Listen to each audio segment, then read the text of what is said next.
You are now listening to the highlight reel builder for authors, the Going North podcast. I'm your host, certified self-leadership trainer and author of the best-selling book, Stay the Course, Dom Brightman. And you're going to be getting some goodies today from the guest that's up next.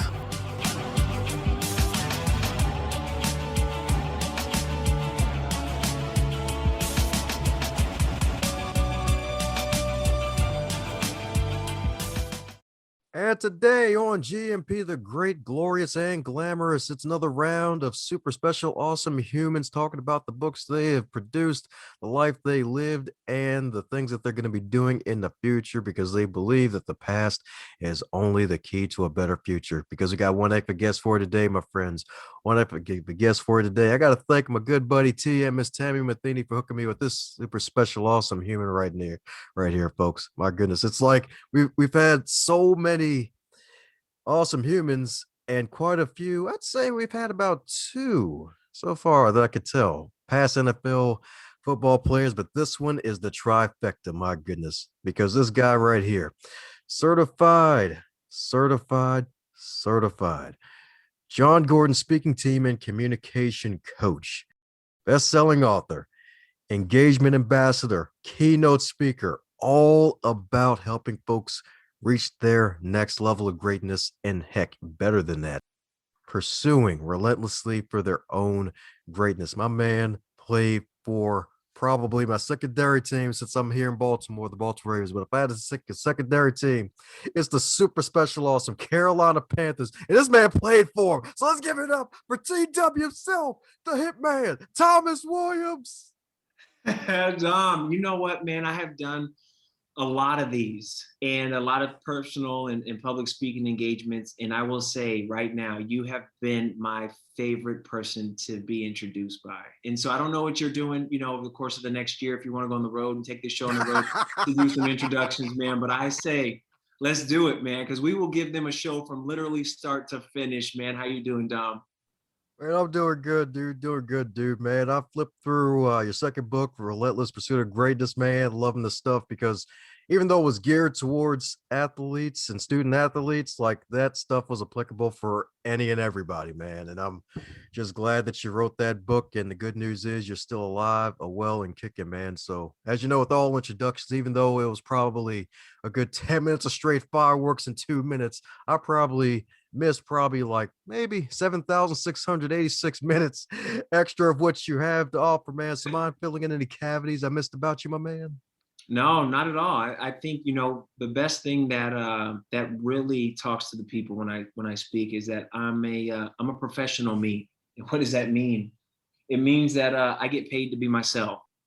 I tried to be somebody else when I was playing in the NFL, and that was somebody who pretended to be mean, be aggressive. And I wanted to be 32 different people because I just needed a head coach to like me. And so when I got done playing in the NFL, I decided that I wanted to be myself. And so when I say professional me, I get paid to be myself, giving people my perspective, teaching. And I think even more so, it's just with a clear conscience and a kind servant spirit of here's what I know, here's what I've experienced, the goods, the bads, and perspectives. And I would love to help people grow into becoming the person who they ultimately want to be. Man, it hasn't even 5 minutes, man. Already dropping fire. My goodness, my man's a professional me. I get paid to be me. Like, shoot. You know how many people wish they could say that? Well, you know what? It's taken 36 years to get here. So I will say, I'm a couple minutes past the 10,000 hours. But even more so, in all seriousness, it's been a journey to get to become myself, being a young man in Northern California, predominantly white community, raised by my mom and stepdad, who are both white, having the identity issues, finally feeling like I'm heard and I'm seen on the football field, or let me start before that, even at recess in elementary school, and being heard and seen, where I was I was great at lunch and I was great at recess. other subjects coming up were a little bit more difficult for me. But I will say, once I found football, I thought I found my identity, and it was to replace a lot of the voids in my life. So many times we get caught up in what we do, and we really allow that to dissolve who we are. And so I did. I allowed football to take away who I was, and just focus on me for what I do. And then once football got taken away from me in 2012 after a neck injury, it was okay, what you do is changing, but who you are is what. And I didn't have an answer for that. And so that's kind of why I decided to take the path of exactly what I'm doing now, which is helping people, primarily athletes, but also people as well, get to their Super Bowl. And I think everybody's Super Bowl is not just a game where they, drop confetti on you or where you win a championship ring, but your Super Bowl is the moment where you find out why you were created, when you can literally, honestly, unapologetically be authentic in being who you are. Yeah, you can say that again, man. Like it's so darn true. And you're right, 36 years to get to where you are when you can fully say that with confidence. It's one heck of a journey because it's like life will hit you, man. And growing up, like having both parents like that and being one of the few black kids in the area, I imagine being an only kid too. So it's like no brothers and sisters to give you that lesson at all either. No, it's one of those things where it happens exactly like you said. Like you don't have anybody to bounce the ideas off of, right? And I think this global pandemic has really talked to us and shown us how detrimental it is to be isolate, to be by yourself. Mhm. And so I grew up feeling like I was by myself. And again, it wasn't like this isn't a poor me, woe is me. And my parents used to send me to my room, even though I was professionally restricted and grounded growing up too, because the amount of times that I messed up in school and had to get sent to my room and couldn't come out for the weekend. But it's not that; it's just not feeling heard and not feeling seen. And Mhm. I think with the amount of, I don't think that they're issues. I would just say that they're complications. I mean, I think I was at a very young age. I was a very complex individual, but people only saw me for the color of my skin and the behaviors, at school. I think that's one of the issues that I have with the school system is there's a generic teaching for complex individuals. I mean, you think about Mhm. Myers-Briggs, I think has, 16 different personalities. That's just that. And then, the Enneagram, it has 9 different personalities. And Yep. there's all of these different quote unquote personality tests and characteristic trait tests that tell us, there's different people, but the school system just happens to have one.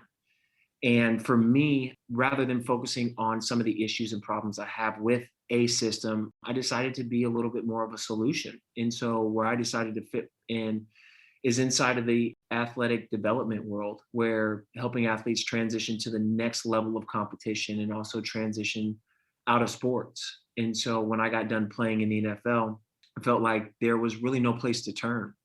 And a lot of the people who I was speaking to didn't have experience. And one of the best ways I believe is to help someone is to come from a place of experiential learning. And so, hey, saying me too, oh, this is what I did and it worked. This is what I did and it didn't work. And so, really wanting to placed a lot of my focus, my energy into that. And so whether it's high school kids trying to get recruited, play at the next level, college, or it's college student athletes who want to play at the next level, which is pro, or it's professional athletes who are transitioning out and wanting to identify their new purpose and their new path and their new passion. And so it's been extremely fun for me to be able to do that.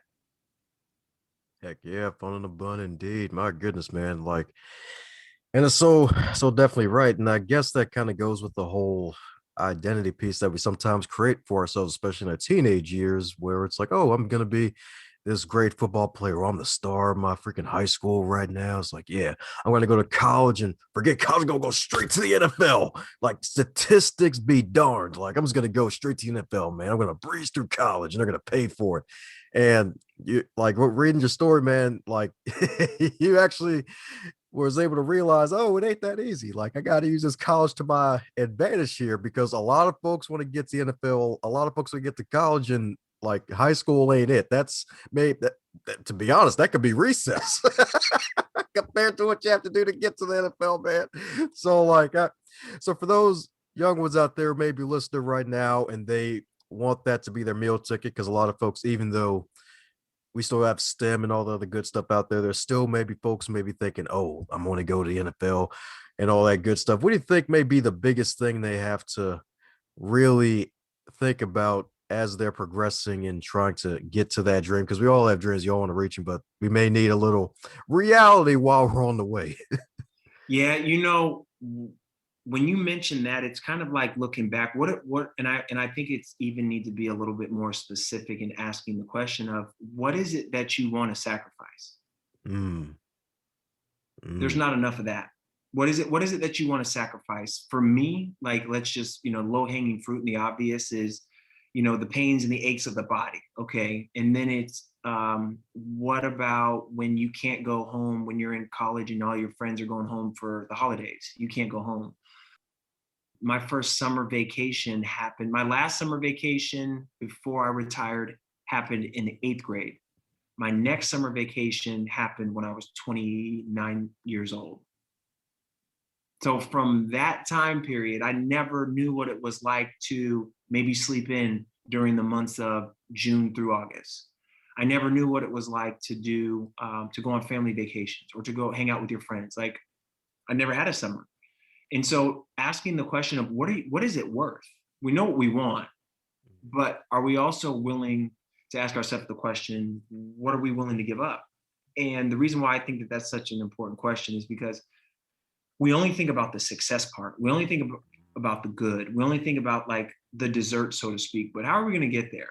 What are we going to willing to give up to get it? Because we have to, in order to get something, we got to give up something. And I didn't learn that until I was in college. About okay, your sacrifice needs to be equally, if not greater, than what you ultimately want. I wanted to get to the NFL. That's like the pinnacle. Okay, are your sacrifices going to match that? And the higher we go and the higher we want to go, those sacrifices even become a little bit more. When I was in high school, the sacrifice was I never went out on Friday nights during football season because if I had enough energy to go out on game night, then I obviously didn't play hard enough. mm. So when I get to college, is I'm not going to partake in the same extracurricular activities like drinking or partying or going out to clubs like during the football season. These are all of the temptations, all of the desires of college kids like really wanting to quote unquote live your best life. And so that's the question that I pose to people. How much are you willing to sacrifice? And what does it mean to you? Being a new dad. I mean, it's already starting to think about things of how can I explain to my children, this is the lesson that I want to teach you, but how are we going to be able to teach it?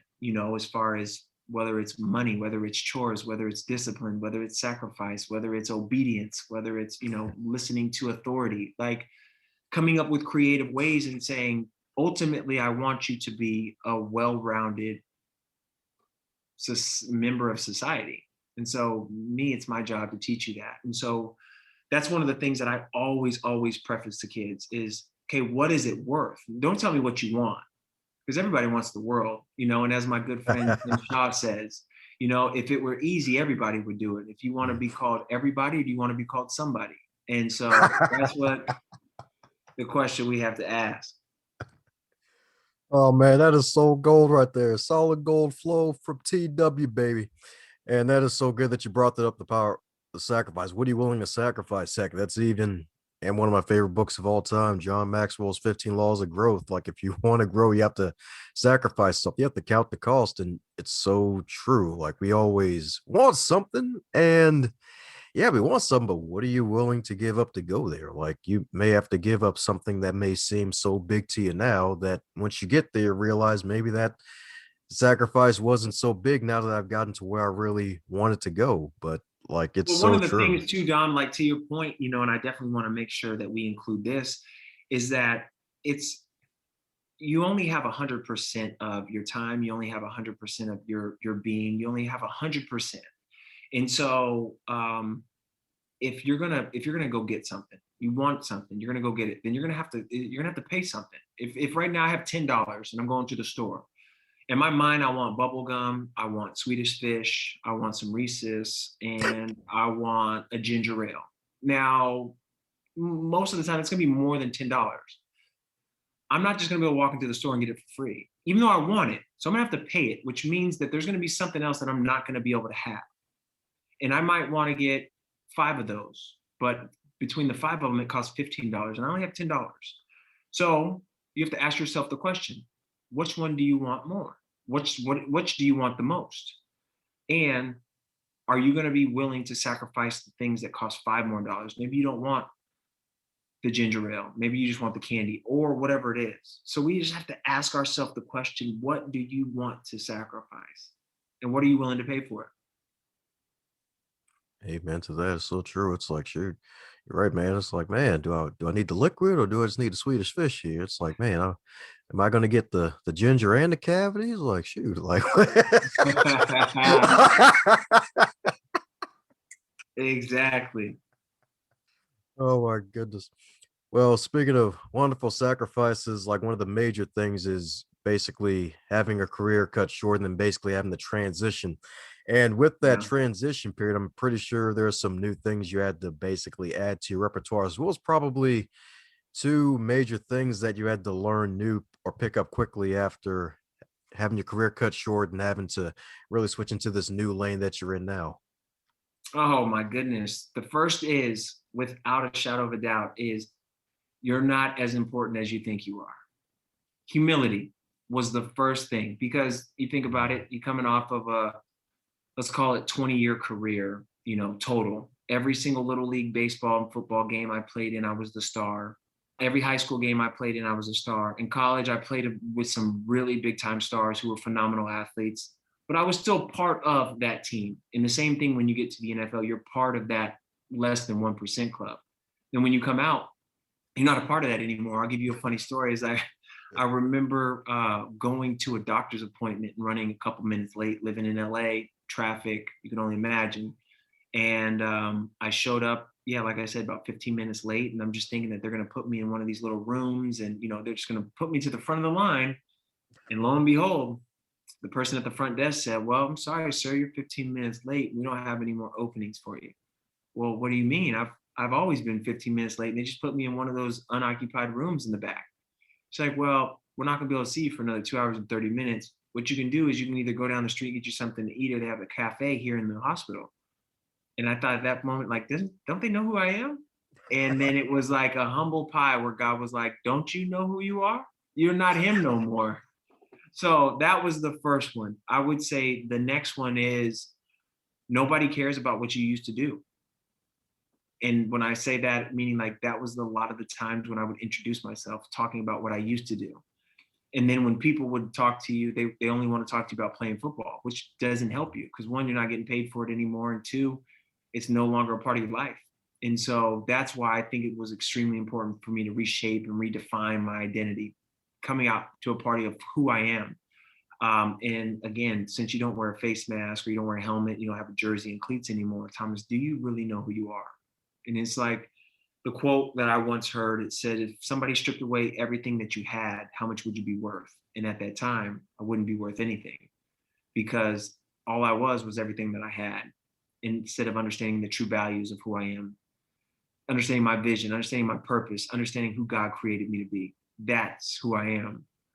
But I thought it was all of the prides, all the possessions, and all the status of being in the NFL. So I would say those two things. So the humility and understanding you are no longer who you used to be. You are who you are. Heck yeah, man, I could definitely say that again. It's so true. Like it. Let's think about humility, and I feel like that may be something that a lot of folks may be missing nowadays, thanks to the gifts of technology and being in a place where you're advanced compared to when we're probably growing up, where it's like, oh, yeah, I think I'll be all right. Yeah, yeah, I got a food card. I'll just eat McDonald's for the rest of my life and all this other good stuff, as some high schools would say during my day job. I'm gonna be like, what the fudge? Like, no, it ain't gonna work out that way. Life humbles everybody. Right.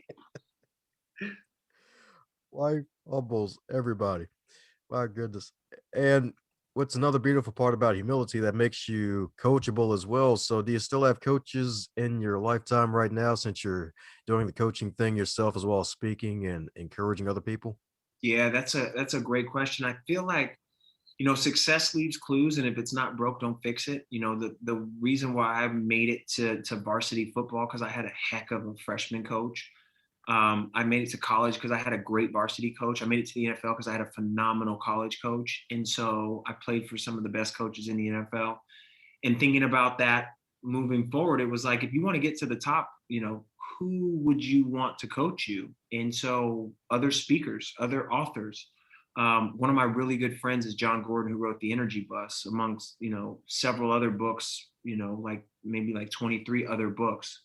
World renowned speaker, is one of the thought leaders in positivity, whether it's leadership or teamwork, is really an icon there. And still my college football coach, Ken Norton Jr., who helps me still to this day understand that it's not about defeating a block or scoring a touchdown, but it's about defeating obstacles in life and making different obstacles some of your other touchdowns in life. So I still have great coaches and mentors, because they know how to fine tune me. It's all about perspective, whether you're a coach, whether you're a mentor yourself.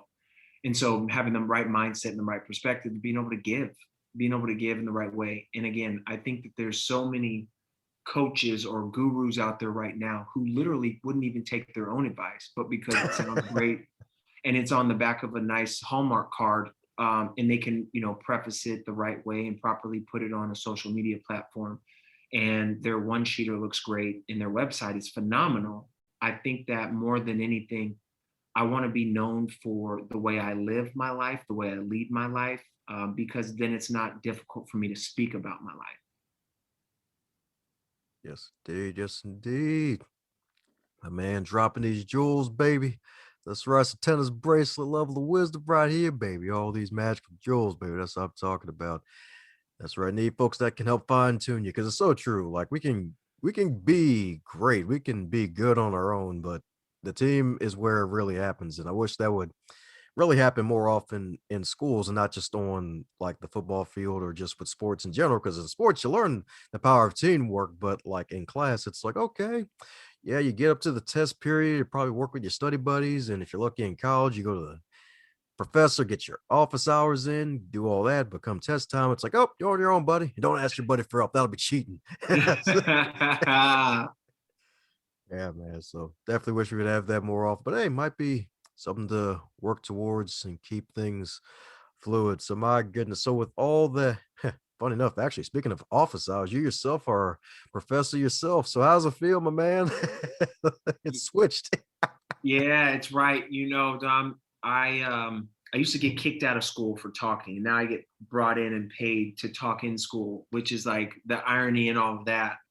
And I would say one of the greatest parts about being a professor, adjunct professor, and teaching and leading is, again, the whole point about every single student athlete. So I teach a student athlete class at the college level, student athlete success for freshmen. And the thing about it, I feel like that I have the connection with is that every single student athlete is who I used to be, which is an 18-year-old, five-star, four-star recruit thinking that you're the best thing since sliced bread. Yes, I used to do that. And I'm everything that they will be, which is a retired, washed up, used to be athlete. And so I think that there's learning opportunities, but there's a great connection where all of them want to know, what is it going to take for me to go to the professional levels? One. And two, I want to be able to teach them that if you can just take a fraction of the time in the mindset that you spend on not only playing the game and your studies, but if you could take a little bit of time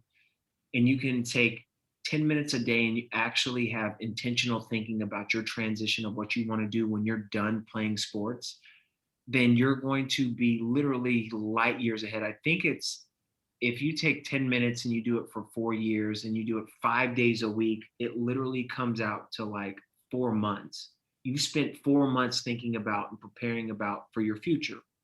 And so when you can do that, you literally start to put yourself in a place of, when I'm not an athlete, what is it that I want to do? Because so many times we see athletes going into careers that don't drive them and don't have any type of passion and don't have any type of energetic connection. And the thing is that athletes, when they're on the field, is that they're motivated by an incentive. Whether it's in football, I'm motivated to get to a touchdown. If it's in baseball, I'm motivated to hit a home run. If it's in basketball, to get the shot off. So I'm constantly pursuing something. Now we've conditioned ourselves to do that. Now, when you're off the field or when you're outside of sports, you don't have that extrinsic motivation anymore. Therefore, you're not motivated, period. And when you lose the motivation, then you become average. And no athlete has ever been average in their life. And so the thing is, it's just how do you find that carrot to keep the rabbit going when they're long gone and when they're tired, they retire and that jersey gets a whole bunch of dust on it.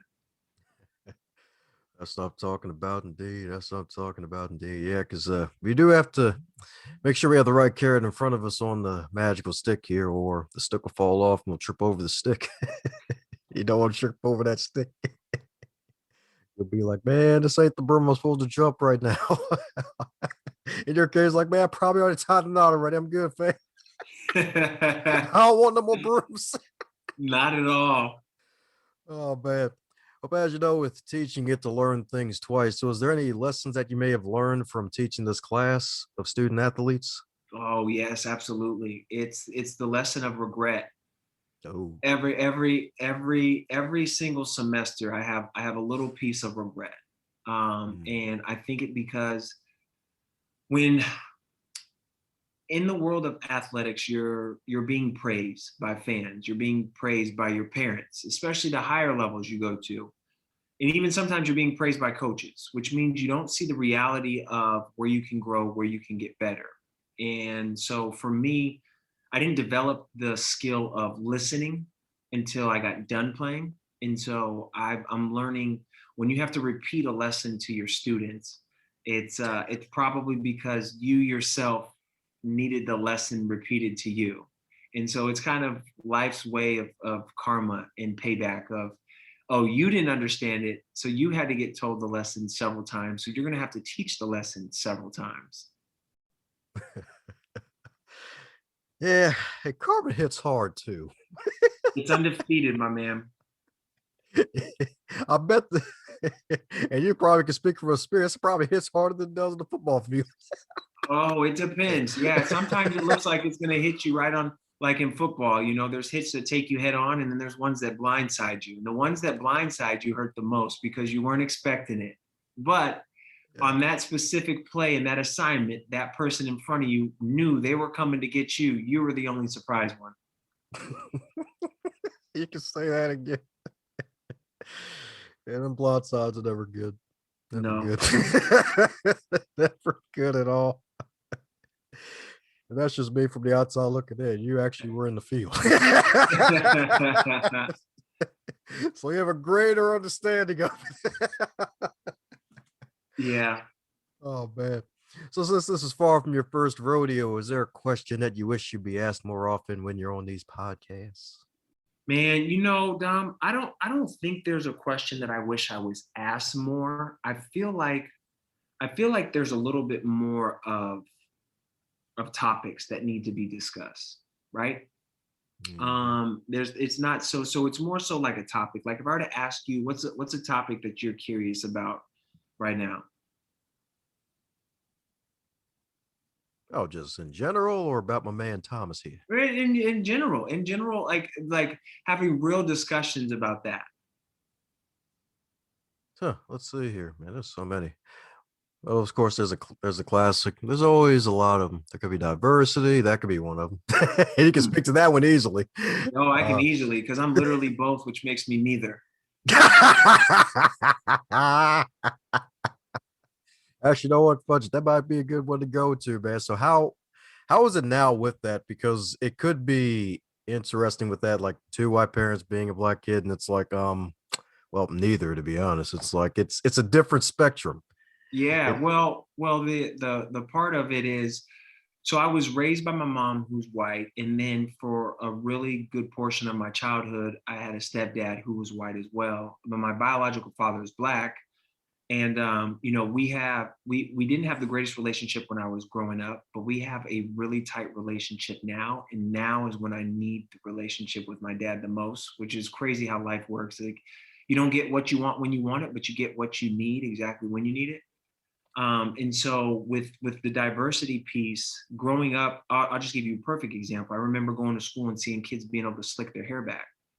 And I used to get so mad at home that people couldn't slick. I mean, it was like Pat Riley, who was just perfectly gelled. It was just wet and it looked perfect. Like there was not a hair that was sticking up at all. But me, being biracial, having, you know, thick curly hair that didn't mat down to my scalp, like I wanted to know. And so one day I asked one of the kids, like, how do you get your hair like that? He goes, oh, it's easy. Like you just take water and you put it in there and you comb it.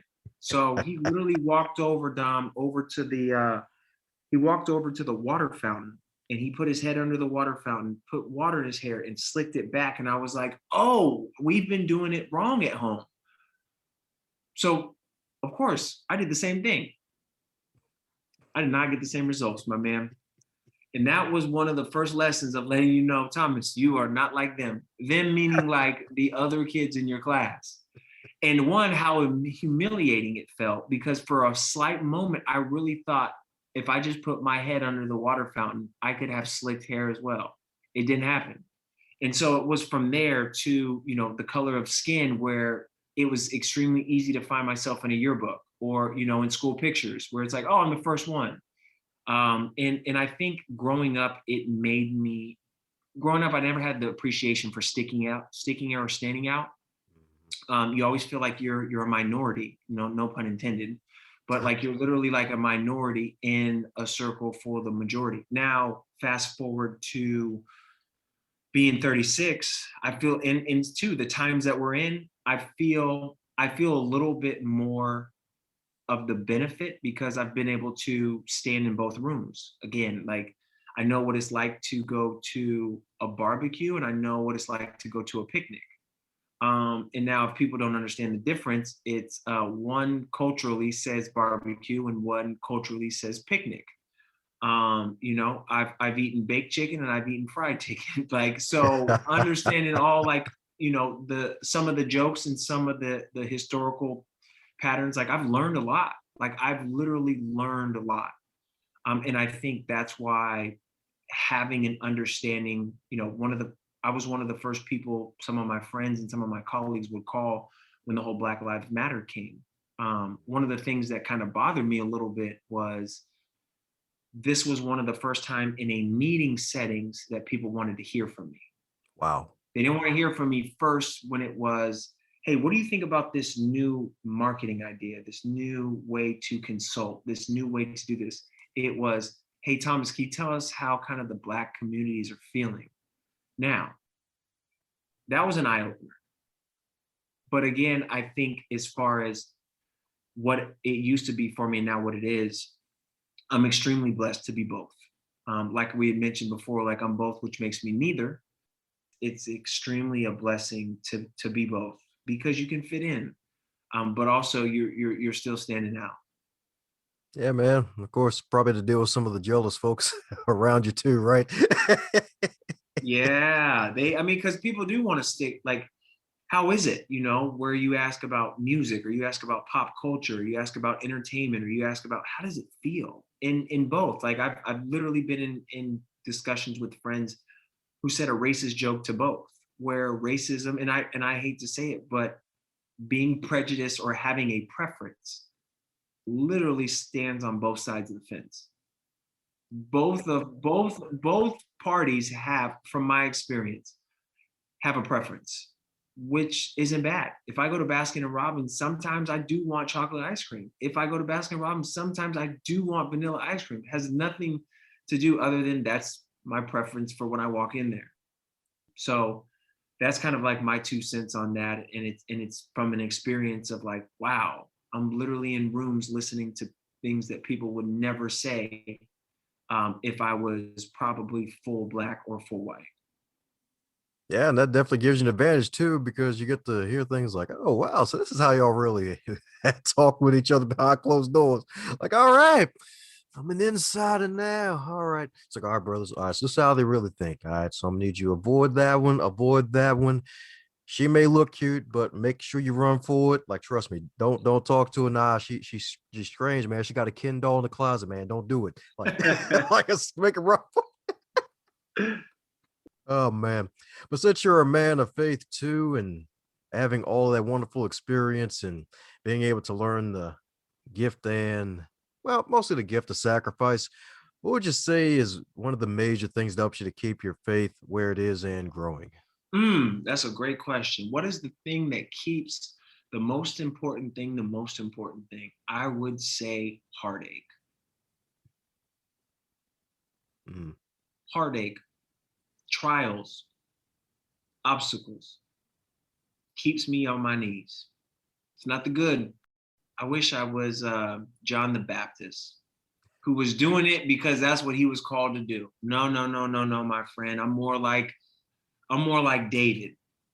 I'm on my knees because of the hardships, because of the trials and tribulations, the obstacles that life presents. That's what keeps me prayerful. That's what keeps God at the center of my universe, the center of my attention.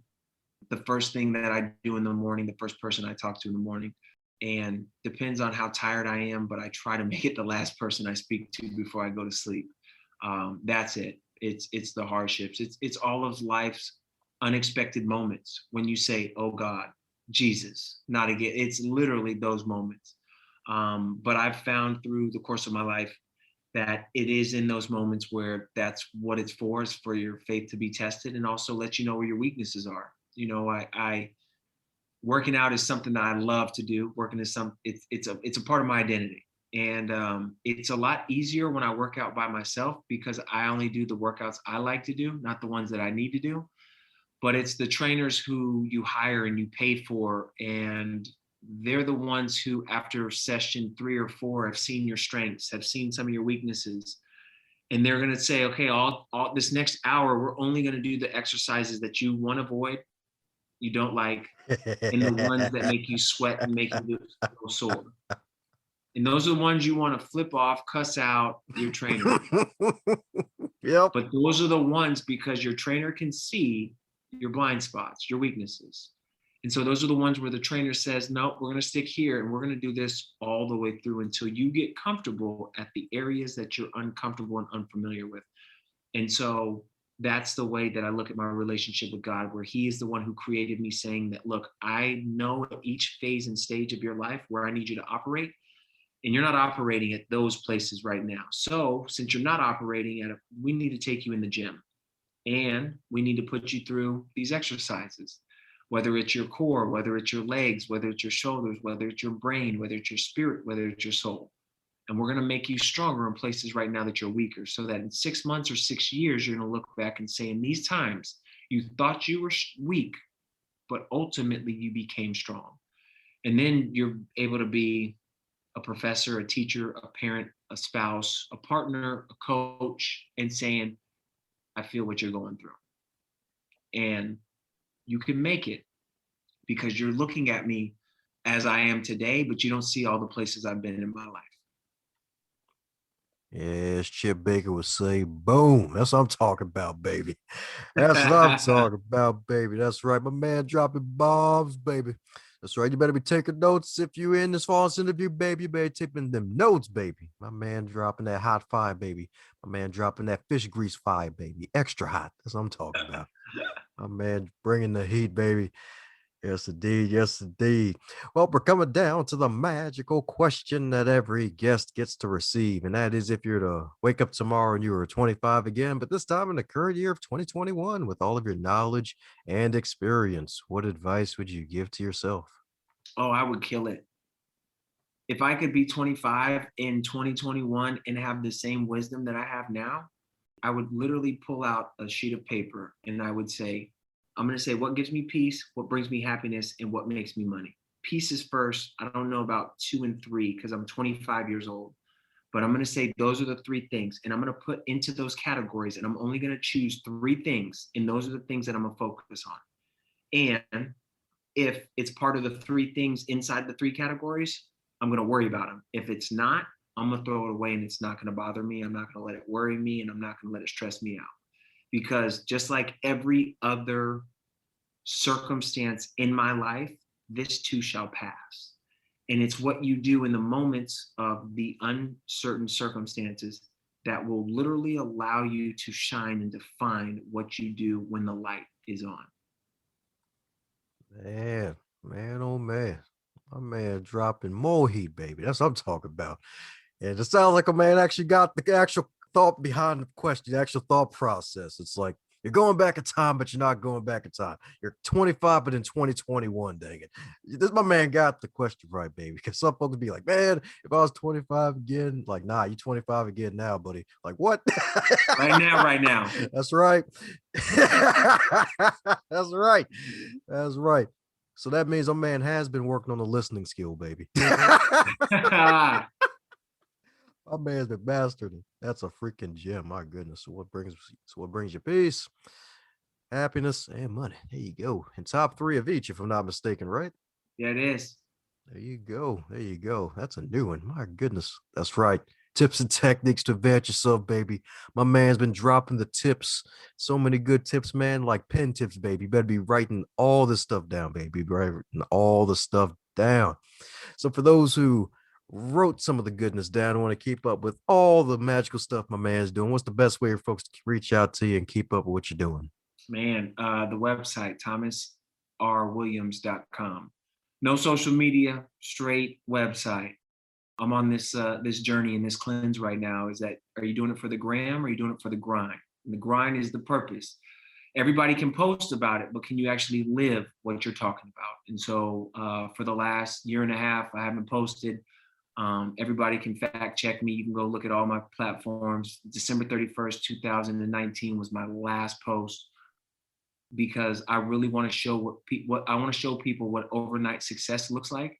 And what it looks like is that you posted 2 years ago, but you've been grinding for 365 days times 2, and your next post is 2 years. And so, yeah, it looks like an overnight success, but it truly was not. Well, boom again. Shoot. ThomasRWilliams.com, baby. Check out that site. Check out what my man's doing. That's right. Follow him on the social media so that way when he drops that nuke, when he decides to make his pop-in return and be like, hey, this overnight success was overnight multiple times, and it just looks like overnight to you, like you'll be there to see it. That's right. You'll be able to see it with all 5 eyes if you have to. All 10 of them if you have extra reading glasses lying around. Yeah. There it is. Well, any parting words before we close up shop, my man? Man, as far as parting words, one of the things that I really want people to understand right now is perfection is the thief of joy.